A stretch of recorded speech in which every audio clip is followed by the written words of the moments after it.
Good morning, everyone, and thank you very much for taking some time of your precious schedule to be present to this presentation. I'm president of Aero Asset. We're a young firm, a young helicopter brokerage firm, and with some seasoned professionals. We all have more than 15, 20 years of aircraft sales and helicopter sales and also some operations experience.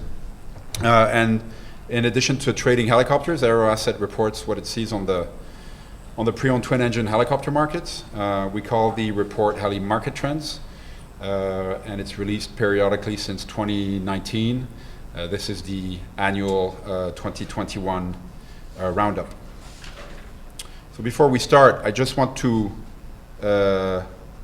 bring to your attention that the report adheres to some pretty strict definitions. So this is just housekeeping, but the report covered models in production and variants with recent pre-owned sales activity. It follows some definitions, which you can see here. And for example, the definition of retail sales is a non or off-market pre-owned sale to an end user. And for the other definitions, you can go to aeroasset.com/report, and you can see in detail everything else. So let's see what the pre-owned twin-engine helicopter market looks like in 2021. So on the top half of this slide, you will find sales, absorption rate, supply for sale, and the deal pipeline data for 2021, as well as the year-over-year trend. So 2021 versus 2020. So year over year, a transaction volume is up by a quarter. Supply shrunk in terms of units and aggregate dollar value. And the deal pipeline, which accounts the number of sales pending at various stages of transaction, stands at 17 units end of Q4 of 2021.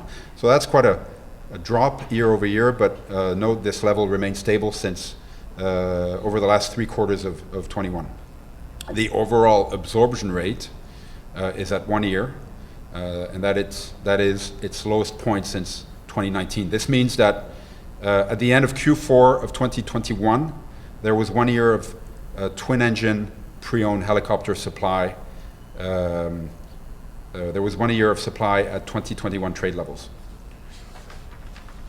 And on the bottom half of this slide, we're looking at sales and supply data through a wider lens.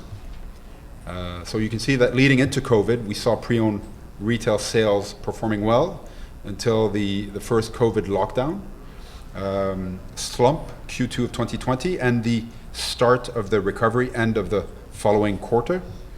Note that the COVID's impact on the pre-owned market here is a little bit attenuated by the semester treatment of the graphic.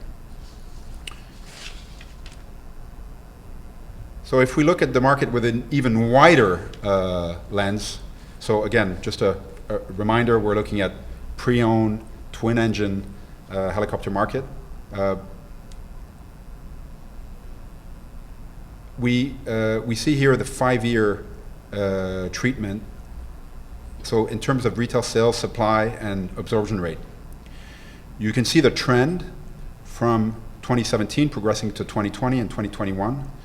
And it's interesting to note that Q2 of 2020 saw just $34 million of pre-owned twin-engine helicopter sales versus $150 million the previous quarter. And Q2 of 2020 absorption rate shot up threefold. But we didn't see in 2020 a dramatic increase of supply. We didn't see a total collapse of the deal pipeline, and the pre-owned twin-engine helicopter market actually proved pretty resilient through the crisis. And between March and June of 2020, I can tell you because I was on the front line, but it was not easy to close deals, and definitely not a small feat to close deals. And yet 14 pre-owned twin-engine helicopters were sold to retail buyers during that time, and a lot more singles. Moving forward, between mid-2020 and Q4 of 2021, supply for sale dropped from a high point of 257 units for sale to 183 units, and supply shed nearly 1/3 of its size. When I say supply, I mean supply for sale. So strong sales volume through 2021 and aircraft being returned to operation pushed supply to decrease to its lowest level in the last 3 years. In Q1 of 2021, the deal pipeline grew to pre-COVID level. We had about 30 units deal pending. And this same quarter saw very strong retail sales volume with 50 pre-owned units trading hands that quarter and continued decrease of supply for sale. The conjugation of these drivers contributed to a drop in the deal pipeline, Q2 of 2021, and a stabilization at this new level in the following quarters. So let's now look at how year-to-date trends were by weight class. So there's a lot of data on this slide. I will comment part of it, but feel free to download the report if you wish to explore it in more detail. aeroasset.com/report. To the left, you have sales, below it, absorption rate, below it, supply for sale. Retail sales is in units sold and dollar value. Absorption rate is in year, and supply in units for sale and dollar value. And then at the top columns, you have light, medium, and heavy twin-engine helicopters, as well as the overall total. To the right of that, you have graphs representing the same data in the semester layout. All right, so in 2021, light twin-engine retail sales volume was steady, with just a slight 5% increase in sales year over year. Medium retail sales shot up just north of 40% versus same period 2020.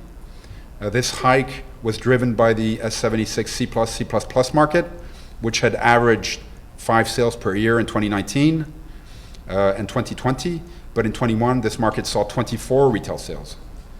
To give you a little bit of a reference, we saw 9 VIP 76 C++, 15 utility sale, and 18 of which were in North America. And moving to the heavy twins, retail sales were stable compared to 2019, but in decline compared to 2020. The reason for that is 2020 saw very high H225 trading volume, fueled in part by a major oil and gas operator bulk sale. So let's now look at at where the buyers were in 2020 and 2021 and how sales fared in terms of configuration. After trailing behind Europe in 2020, North America led the pack in transaction volume last year. In 2021, North American sales accounted for over 1/3 of total transactions and increased by 65% year over year. VIP configured helicopter sales rose 23% year over year and accounted for 60% of all retail transactions. The VIP segment of the pre-owned helicopter market is trailing the business jet market, which reached in 2021 its lowest level of supply in 3 decades, driven by an unprecedented amount of first-time buyers, representing about 1/3 of all business jet transactions.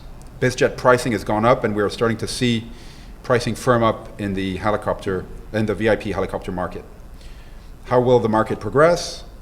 As the year-end race to take advantage of bonus depreciation has subsided in the US, will the tax incentive live through 2022? How will oil price and the geopolitical events impact markets? Is the energy market entering a phase of total chaos? These questions will be answered in the next quarters. In the meantime, let's look at at which markets performed well and which less so. Every quarter we rank pre-owned markets from most to least active. The algorithm that powers the ranking is weighted by model market absorption rates, retail sales, in this case 2021 unit sales, and active fleet size. So the most liquid pre-owned market in 2021 was the Airbus ECH 145, followed by the Bell 429 and the Leonardo AW109 Grand and Grand New. And one of the least liquid markets was the Bell 412 EP. Although this market saw below average of three retail transactions in 2021, its supply for sale decreased by about 20% from the end of Q4 2021 versus Q4 2020. This is encouraging, although the absorption rate is still the highest in the lineup at 7 years of supply at 21 trade levels. And we will look to see if liquidity in this market improves in 2022. Things have settled down a bit in the AW139 market after two very strong quarters, Q4 of 20 and Q1 of 21. Although at the end of 21, AW139 absorption rate hit its lowest point since 2019. Retail sales volume dropped in this market by about 10%. With 29 AW139s currently for sale, 17 long nose, of which 4 are sale pending, we are very bullish on the 139 market performing strongly in 2022.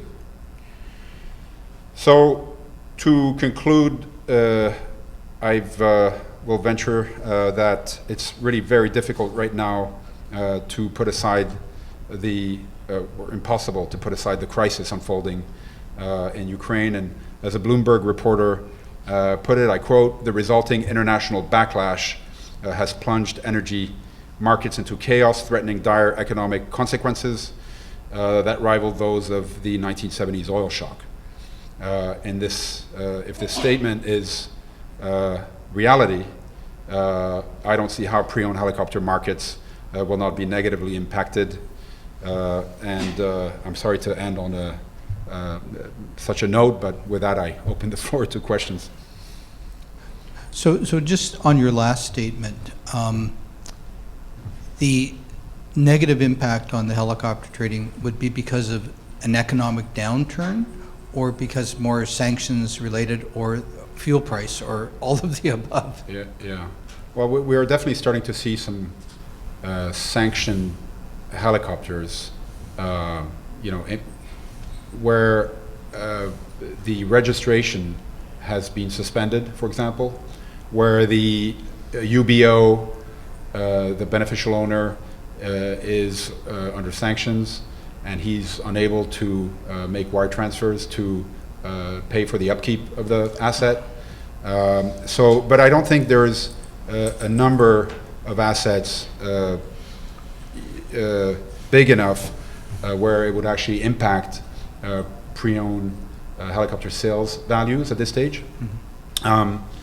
And then, regarding your other point, I mean, it's way above my pay grade. I can only imagine that the general market can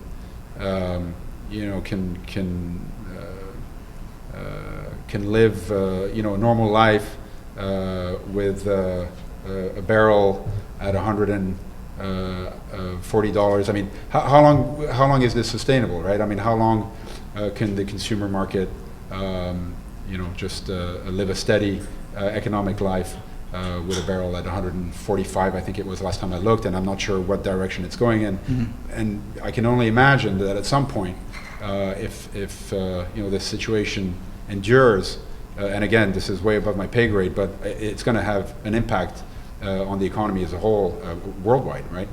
So stepping back from that, and I guess there's a lot of uncertainty out there. Can you relate how generally your forecast in terms of the availability of aircraft and the pricing of aircraft? I guess the companion to this is what's taking place in terms of new market sales. Is there a correlation in terms of when used inventory is high, new sales drop off, or I just want to sort of understand that relationship between the market that you see and then the new market aircraft sales. Yeah, I mean, I'm not an expert in new aircraft sale market, but I did see the numbers that the OEM reported, and they're all very, very strong numbers in terms of bookings and also in terms of deliveries. But yes, I mean, the lead times, I think the OEMs have done an incredible job at keeping the lead times very tight, and yeah, there's certain markets where you like the H130 T2 or H145 T2, where you have to wait over a year to get an asset, sometimes over 2 years. So of course this has an impact on the pre-owned markets, especially the top end of the pre-owned market, and we are seeing amidst all this that the pricing, in fact, as a matter of fact, on this particular slide, to the right-hand side, you've got average transaction price, and you can see the pricing of certain models. So in green, that means a price increase year over year. Orange is stable, and red is a price decrease. But you can see certain models have seen average transaction price increase. Yeah. Great. Well, thank you very much for coming. It's very much appreciated. Thank you.